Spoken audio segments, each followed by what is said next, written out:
So I've brought you here today for a very, very special reason. Let's just cut to the chase. Akeem, Ben, you played Spider-Man 2. You were down in, well, you both lived down in LA, so you didn't really go too far, but you got to check out some friendly neighborhood video games. Right out the gate, I just want to know, what is the newest feeling thing about Spider-Man 2? Like, what immediately jumped out at you as being like, oh, this is next-gen Spider-Man? I mean, I have mine immediately. I mean, for me, as soon as you start going through that city with your web wings, everything changes. You are lightning fast traveling around those cityscapes, and that's immediately felt like I'm playing the next gen Spider-Man. Did that take away from how fun it is to swing? Because I was kind of like I saw that and I was like, that looks amazing, but also is that just to get around like the outer boroughs because aren't as many tall buildings? Because I love swinging. Why would they take that from me? Well, no, they're not taking it away from us. We still have swinging. You can still zip and thwip throughout the entire city. It's just that keep in mind, we all know that the city's 2 times bigger now. So you need a faster way to kind of commute if you're Spider-Man. We can't jump on the subway. So right. They're giving us web wings. And honestly, so right there, what we're looking at in the video, those circles. They're like they give you these added wind bursts so you can traverse even faster throughout the city. It's a great feeling to just like fly throughout the entire city. I freaking love it. But for me, I would have to say the combat system. It's everything that we know from the previous 2 games, but they've built upon that. They've expanded on it. We now have this whole parrying system, which if you've played like any Souls-like game or even like God of War, you've parried before. I've never in a game like this. I'm so used to just dodging attacks. You're kind of forced to parry because there's certain enemies that they have these huge attacks that you can't necessarily you can try to dodge, but you're gonna take some damage from it. So you're rewarded for properly parrying by building up it builds up your special attacks.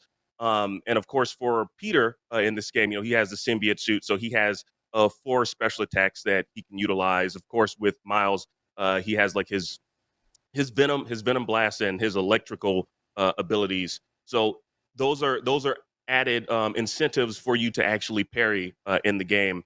And in order to parry, what they've done is this. They've created almost like the spider sense for the enemies to let you know. Okay, this is when you should parry, so you can actually go in and inflict more damage on your enemies. It's the combat system has just been blown out in this game, and honestly, I'm in love with it. Okay, so it's sort of like it's similar to the perfect dodge in the earlier games, where like you'd get the spider sense thing, and then you'd jump over a bullet or whatever. Exactly. But just a little more aggressive on that front. Yeah, for sure. So you played a chunk of the game. It sounds like it was very much the same area as like that last 15 minutes demo we got that has like the lizard and Kraven and all that. Was it that same stretch of gameplay? Pretty much. It was. We're played. So we're playing. I believe it's a couple hours into the game. And pretty much everything that we've seen in the trailer is what we're playing. So it starts off with Kraven. He's just here in New York City. Peter's looking for Dr. Connors. He's already got the Symbiot Suit, and Kraven he's going after the lizard as well. Peter's trying to save Dr. Connors.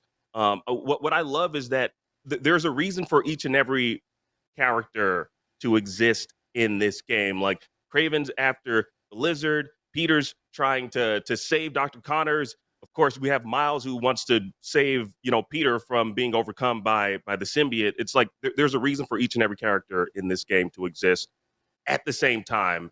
And that's what another one of the things I love. This was so what we're looking at right now in the demo, this was one of the final bosses that we fought was the lizard. Awesome. Yeah. That's like a super lizard for people who are listening. He's a kaiju. He's becoming a kaiju in this game. He's slowly getting bigger and bigger, and he rampages throughout the city as well, with Kraven on his tail, as well as the 2 spiders. Spider-Man. Spider-Mans. Yeah. Yeah. So did you get a chance to sort of do some free roam stuff too? I definitely tried to take my chances between the main missions to kind of explore the city, and we started on level 25.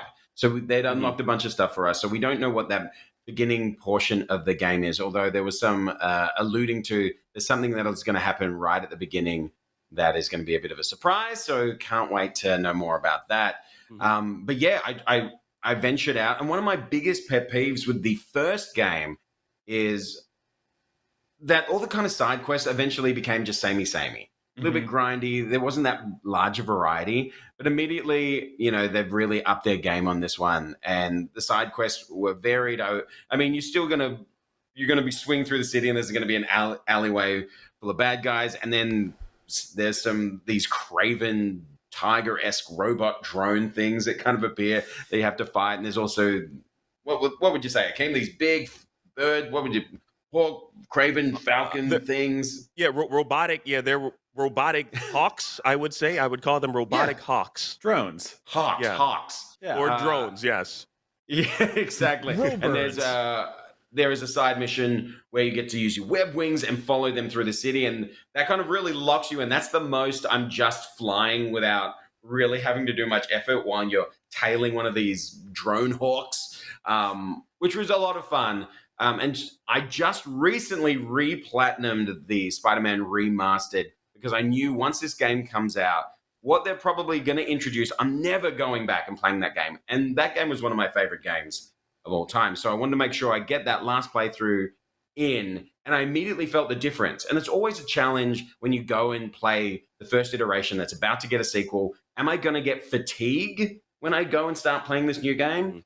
And I just wanted to play more. I couldn't wait after I left this playthrough I cannot wait to keep playing. Do you guys feel like, I know over on Nintendo Voice Chat, our rival show, we talked a lot when Tears of the Kingdom came out, we talked a lot about how it put Breath of the Wild in a weird spot where it was like hard to go back to. Do you feel like Spider-Man 2 is going to do that for the first Spider-Man game and Miles? I feel like it'll definitely do that for the first one. Like, honestly, like if you're playing Spider-Man 2, there's no reason to go back to the first one. In my opinion, there's just so much. There's so much to chew on with this sequel that honestly I don't see why you would want to go back. So it took me, I think, on average for this demo, I think on average you can probably play through it for about like an hour and 30. It took me 2 hours to finish the demo, just because that's just how I am with games. I died a lot of times playing fighting the lizard. But after you're finished with it, you can actually jump back into the game and you can just traverse the city and you can do like some side missions and whatnot. There's customization as well. They allowed you to actually customize. So as we all know, there's 65 different costumes in this game. I of course had to rock the Tobey Maguire black, symbiote suit. And for Miles, I used I wrote it here in my notes, the 10th anniversary costume, which we saw it was Miles Morales Spider-Man issue number 30. And each of those costumes have variants of each of themselves. So it's like just a different color scheme, different colorway, like they're like Nike high tops. Right.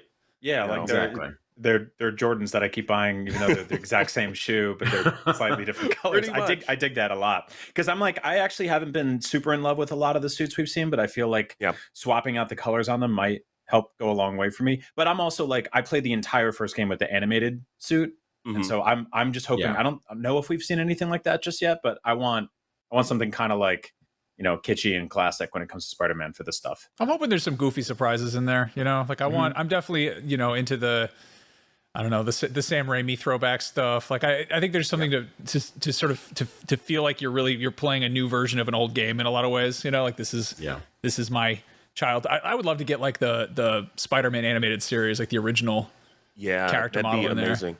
Like honestly, I would hope they'd have something similar to that, as well as like what they did with Miles Morales, which was the Spider-Verse costume, and it also had those added features of like it was kind of jittery and whatnot, kind of like like the animated movie. I'm hoping that they're going to have something. They're going to bring that into this game as well. I just have to say overall, I'm in love with this, and I'm going to predict it right now. we here at IGN, I say we, but it's going to be one person that's reviewing this game.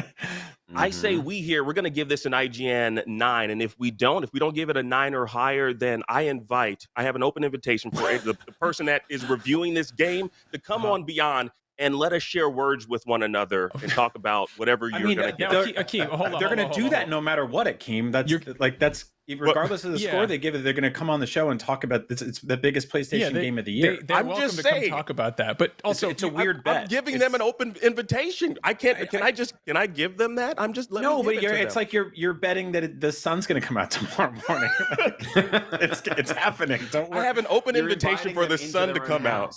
What you're inviting is an open invitation from the audience to kick your ass. From Dan Stapleton, I want to call out. You played a demo of you played a vertical slice of the game. IGN is not giving this a 9 yet. They might. I don't know what they're going to give it, but just to do a little, I don't. And I should say, I should preface it. I should preface this. We did play a 6-week-old build of the game, so I mean, a lot can change from now till when it releases. Obviously, the reviewer is going to weigh in, whatever. I mean, I played a preview of the game. So I'm just saying, I'm just so in love with Spider-Man. That's it. That's why I'm saying that. And I'm speaking from the standpoint of like just a hardcore stan of Spider-Man. No, I mean, I would. See what I did there? I will be surprised. I would be shocked if this is not at the very least a good game. Like if this is, I mean, I think like Insomniac knows what they're doing. They've been doing this for a long time. The first 2 Spider-Man games are phenomenal in their own rights, and they've been, Ratchet and Clank Rift Apart was like an absolutely bonkers showcase of what you can do on the PS5. And this is what their 4th game that they've made that is using the PS5 tech, and they've been probably working on it for a really long time. The thing that really jumped out at me, there's a great write-up, I think. Taylor Lyles did like sort of a deep dive on the tech side of things over on IGN, and they point out that like when you're flying in the game, you are moving 3 times faster than you could ever move in the previous games.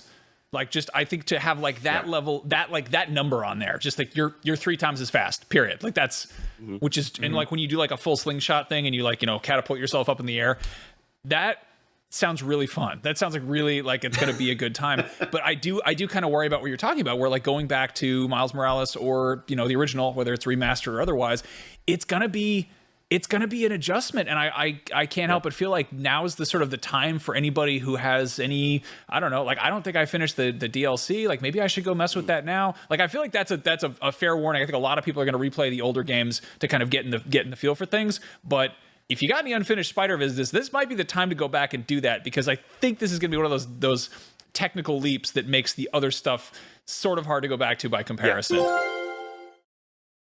100%. Like even like let's talk about just Miles Morales. So like we remember like how we would you'd have to move stealthily across certain pathways in Miles Morales. But it's a fixed path. In this, where you can create your own paths in Spider-Man 2, which was just like a great feature. It's like, I want to go this way, I want to go that way. I don't have to jump on a certain, being or whatever it may be. Like so like we're looking at right now. Like that's a pathway you can create on your own.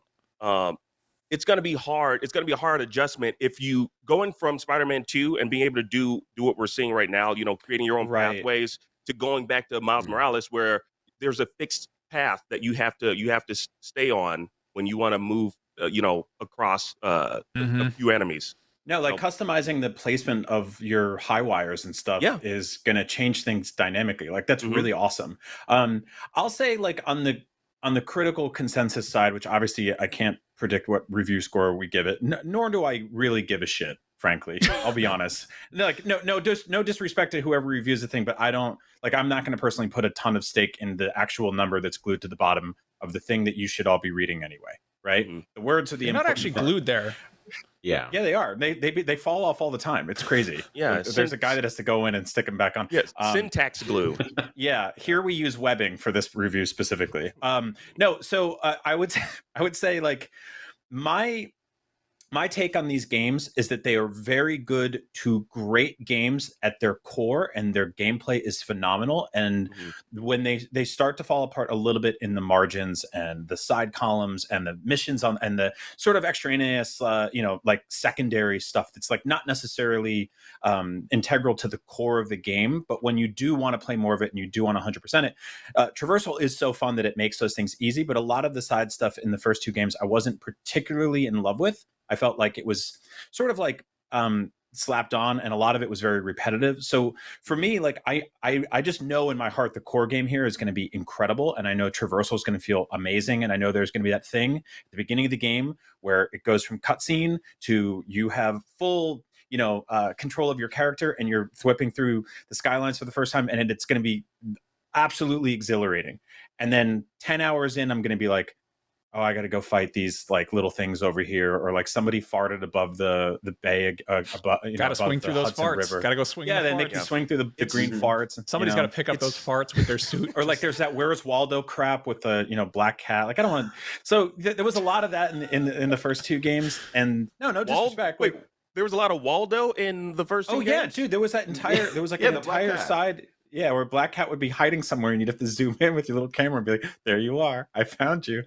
Where's the wizard? Where's the girl Waldo? Where's the dog?" And so, like, what I'm really hoping this time around is that stuff is awesome too. Like, and not even. Yeah. I just hope it's pretty good and better than just okay. Like that's what because I know the base game is going to be fantastic. I want the side stuff to really shine too. Then I think this will really come together as like the perfect package for me.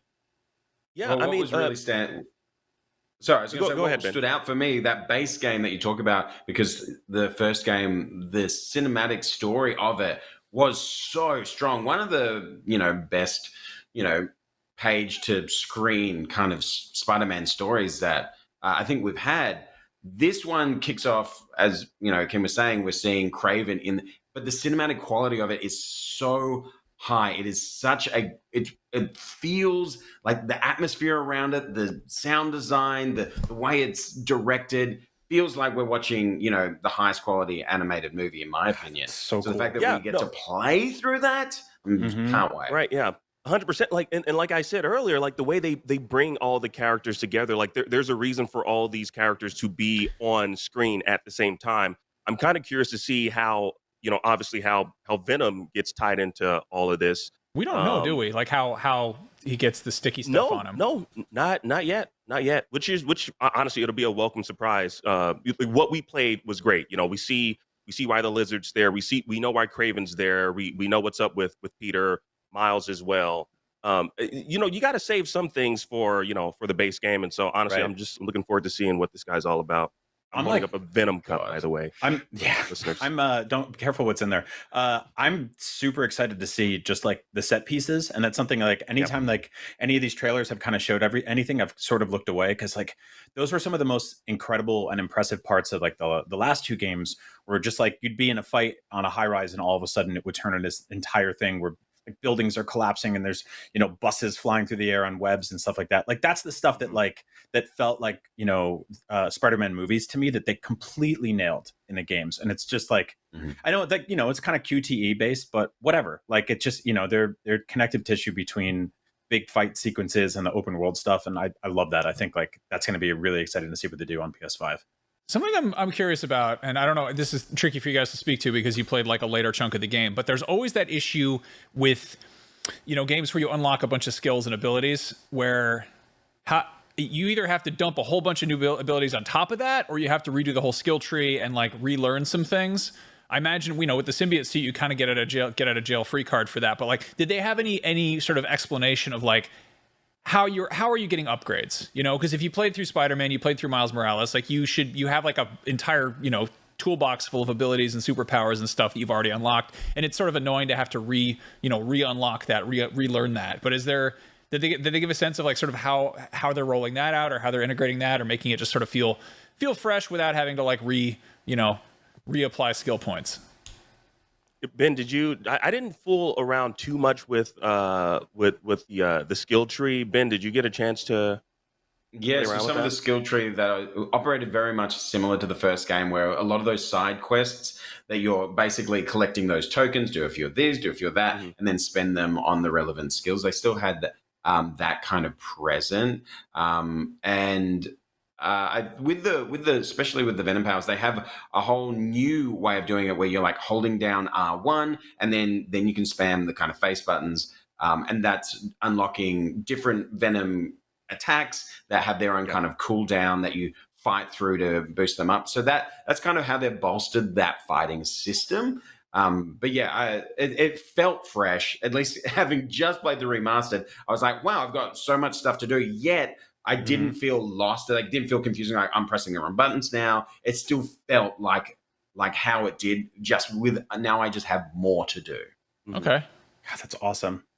And I now looking at this, I really want like the animated filter on the Symbiot Suit. I want the Spider-Man cartoon maker for Windows 95. I want the sound effects. God, yeah. So it just, Kingpin walks in and it's like boom, boom, boom, boom. Because they did this like very hyper textured look on the skin or whatever you want to call it, the alien tentacle stuff. And I don't know, a part of me just wants like a 90s animated series version of it, but it looks so cool. I guess like one thing I'm confused about is like, you have this like almost infinite cosmetic in terms of the amount of suits and combinations you can do. But then some of them do have like specific actual like functions, right? Like some of them have the big robot claws, and the Symbiot Suit. Like I imagine you can't just do that in like hot pink and yellow if you wanted to, right? No, yeah, you can. What? I believe so. Yeah. Oh man. Well, the thing is, like, he still has the symbiote on him. So at least for the portion of the game that we played, so you're still beholden to those symbiote powers as well. So you still have access to those. Do you think the symbiote gets pissed off if, like, you let it come out and it's like you're in Venom mode, but then you get like a triple XL T-shirt and put it on over the symbiote? Do you think like the symbiote gets like pissed off? It's like it gets like hot. Yeah, it's like we do not. It just like it just like eats the shirt and then comes out again, and you just put on a larger shirt and just keep doing that. I think it really hates jean shorts. I want jorts Venom. Move over, shirtless Spider-Man. Here comes jorts Venom. I think you should just start doing jorts in real life. Period. Just bring those out. I wear jorts when I'm doing yard stuff. I get out there. This isn't about me though. It's about Venom. Yeah. Even right now, like what the footage that we're looking at. So we see Peter. He's in the symbiote suit. What you can also do is those mechanical claws still come out of his back, so they can come out of so he still has access to those powers as well, or that tech, I should say. So yeah, I think it honestly, for the most part, for what I experienced in the demo, it's just purely cosmetic, at least what I played and the suits that I used. Didn't they patch in like a transmog thing where you could you could be dressed wearing one suit, but you'd have the powers of another one? I feel like that was you can pick and choose. Yeah, which is always once you fun. Unlock the suit and that ability, you can just apply that ability to any suit that you want. Good. Yeah, that's really cool. I like that they still give you like little micro XPs when you're just doing your backflips and such. Because I did that way too long in the first game because it was so much fun before realizing like if you jump into missions you get like millions of XP, but like just doing flips and twirls in the air gives you like 3 or 4. But I did it for like 5 hours just to upgrade. Yeah, you gotta get that trick XP as much as you can. Absolutely. And one thing they included in the whole fight thing, now we have Venom Rage. So you can rage out just like you would do with Kratos in God of War. When you go into Venom Rage, oh boy, did I feel unstoppable. You could clear that room real quick. It was pretty amazing. That sounds awesome. It was a great feeling. Did you get a sense of like? But I can't recall what they called it.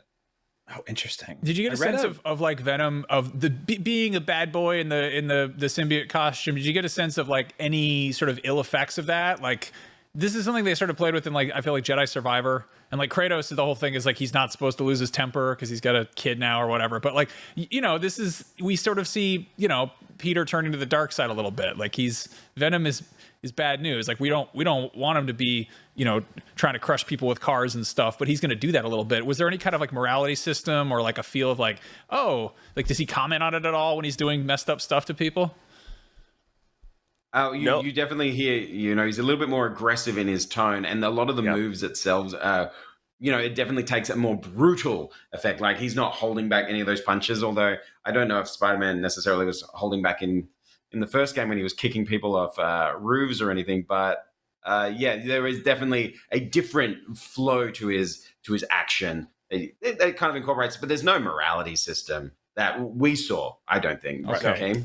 Not at all. The only morality system was just Miles being like, "What's happening to Peter?"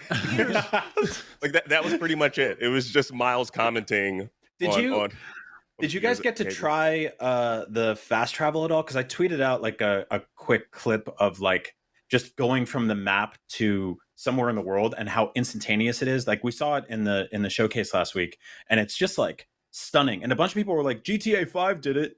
And I was like, yeah, but like it took like 28 seconds, and that was 10 years ago. This is, yes, I know video games have existed before other video games, but this feels like way snappier. And like, I don't think I've ever seen it done to this effect. So did you guys get to mess with that at all?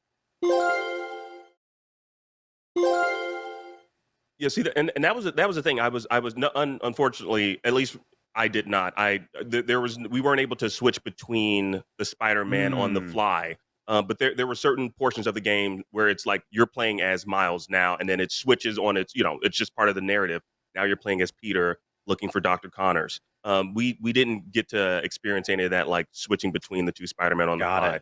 I did read a really cool thing from Paris Lilly and Danny Pena, who did an interview at the event and found out that like when you're playing as one Spider-Man, you might like accidentally bump into the other Spider-Man in the world who's just out doing his thing, fighting crime, and you can just kind of like tag in and kick some butt. I thought that was like, right? Like that's such a fun little detail. I love that so much. That's a thing GTA didn't do, right? Like I feel like you couldn't like aside from story missions, you could go to like you could go to Michael's house as Franklin and like shoot rockets at it, and he would call you and be like, knock it off, quit doing that, stop shooting my house. But like I never tried that. It's great, it's wonderful. But like that's a thing. Obviously it's an open world game. It owes its fundamental existence to GTA on some level. Sandbox games were pioneered by GTA 3. That's not up for discussion. The whole, zoom out and then zoom into another character thing, yeah, that was pretty much introduced by GTA 5. But like, this is obviously trying to do very different things. That said, I really hope they borrow the thing where you jump to another character and they're in the middle of doing something weird. Like they're in their own, like when you jump over to Trevor and he's eating a hot dog out of the garbage or like throwing up. I'm hoping we get that. I feel like they're definitely going to do something like that. I mean, like we saw like when they showed us last week in the State of Play, we saw like I think it was Miles or Peter doing like sit-ups on like a vertically on a building, doing like horizontal crunches or whatever. I hope we get one where Peter's sitting on that gargoyle and he's eating a piece of pizza upside down. I think that's a good one. Yeah, I read, I think it was one of the animators working on this game was saying, because somebody was like, oh man, I'm really gonna miss the subway sequences where like somebody would fall asleep on Peter's shoulder or like he'd be reading a newspaper or something like that. And those were like really sweet and really endearing, and like totally optional, right? Like you could press the button and skip past them. But they said that like in lieu of not having those this time, like there'll be a lot of those like cut to another character and they're in the middle of doing something. So I hope they're just like hanging out on the rooftop eating pizza or working out or hanging out in a comic book shop and stuff like that. Like that's going to be really people fun. Upside down. That would be nice. Yeah. You could kiss. That's a big part of that character. I'm actually really excited to see how like just the moment to moment of how like the New Yorkers are interacting with these characters, because like I feel like they got better and better with that over the last two games where like people would be like, hey, it's Spider-Man, and they'd be like, can I get a picture with you? And then other people would be like, you almost killed me with a manhole cover. Yeah. Well, I mean, I made sure to walk around, and you can bump into people, and some of them stop and they just stare at you, and some people are like, hey, look, it's Spider-Man. I'm walking here. Spider-Man took that guy's pizza. No, I'm really excited about the stuff in the margins, and I think it's worth talking about the gliding stuff more, like the glide wings, the glide suit, whatever it's called. But like that, web wings, webdings, which is a font for you on your computer right now. Webdings. Come by my Spider-Man web wing. Sign my guest book. No, I'm curious to see, like, or I guess you guys could speak to this, but like, did you find yourself just kind of falling into flying as much as possible, or were you still swinging out of habit, or like was it kind of a little bit of each? Because like, I don't know. The thing that keeps coming to mind is Saints Row 4, where you didn't even get in vehicles because you could run super fast and you could like jump super high. And like if this kind of backburners web slinging, web wall crawling to just fly everywhere, it's sort of, I don't know. I'm like, would Spider-Man do that? Spider-Man doesn't fly, sort of, kind of.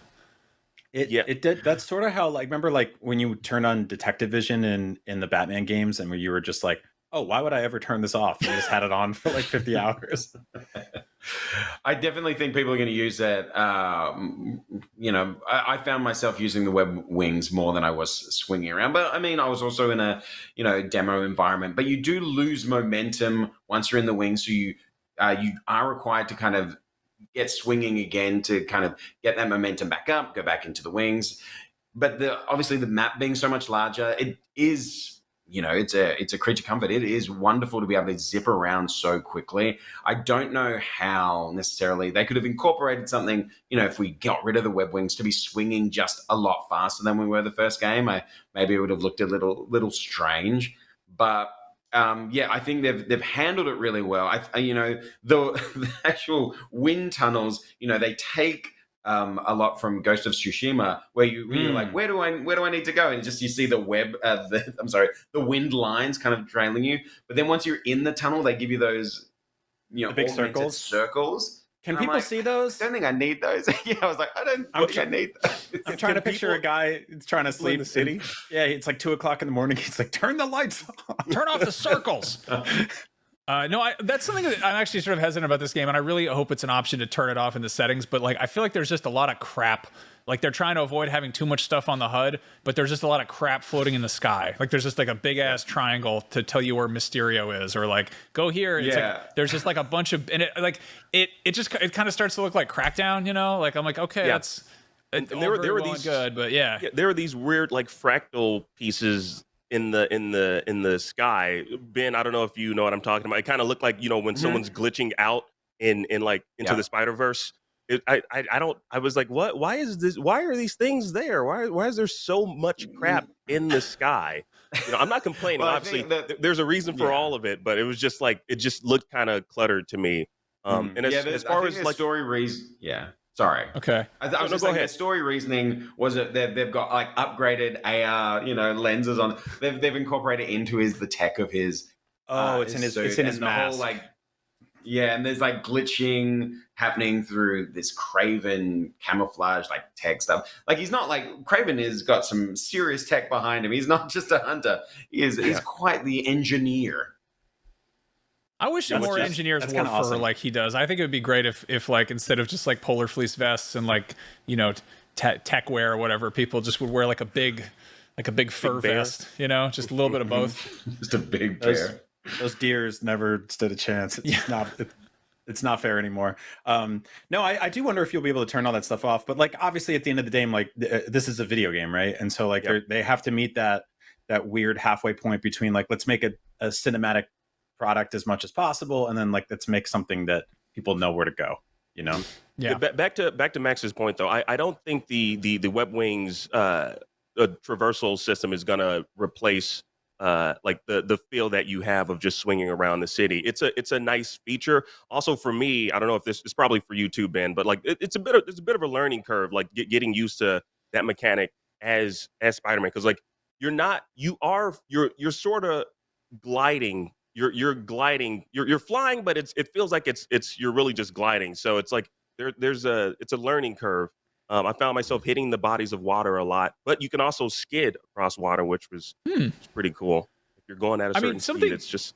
I feel like it's understated how much those Spider-Man games are just like really fun zone out, like just swing around games. Like that little thing where you get XP for doing flips and stuff. Like it's that same.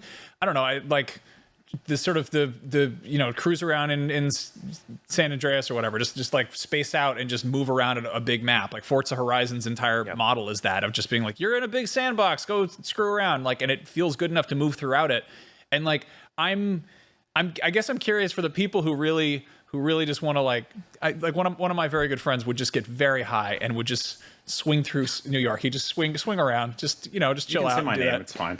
Yeah. One of my other friends, multiple friends of mine, love to just do their thing and just zone out and go through swing through New York. But like I'm interested to see if the Web Wings has the same feel to it, or like if it's as much fun, or if it's kind of is it a thing you can sort of tune out and just do, or like are you going to revert back to swinging around? That's not a thing we can figure out until a bunch of people just get high and do that on their couch for a while.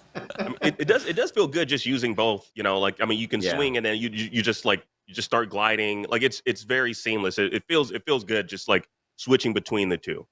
Gaining some momentum. State, you just kind of get in. You just get in the zone. You're just like, oh yeah, I don't know. I feel like it's very like dreamy, and you always have dreams where you're flying or falling or whatever, and it's like that's totally gonna be one of those things where I'm playing this game for 6 hours straight, and then I go to bed and then I shut my eyes and I'm just like, I'm swinging again.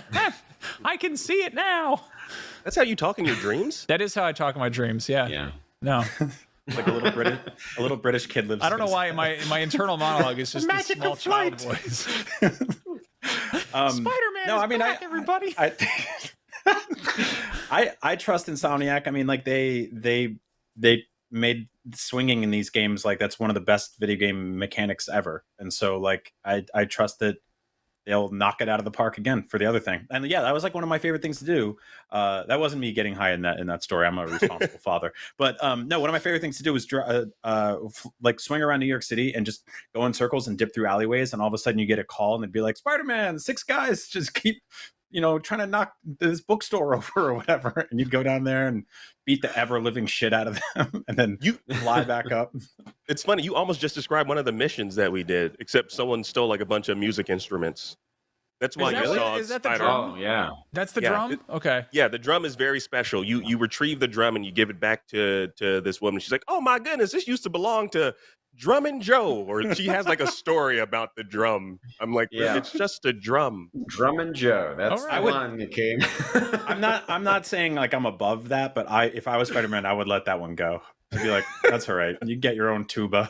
She really cared about that drum. Super villains to have percussion instruments. You get a bunch of those dudes with maracas and stuff. They're even more annoying. The cops should do something. Like they make a lot of money in Manhattan. They should do something. I think they should get the drums themselves. Spider-Man, the Rhino got a hold of a ukulele. He's super annoying. You gotta stop him. Like Spider-Man should be like, hey, I'm gonna fight the 40-foot tall dragon man that's on top of this roof. You go down there and you get that oboe, all right? I mean, it was funny. No, so Miles did that mission with the instruments. Meanwhile, Peter's like trying to find Dr. Connors. He's like, hey, Miles, you're on your own, buddy. All right.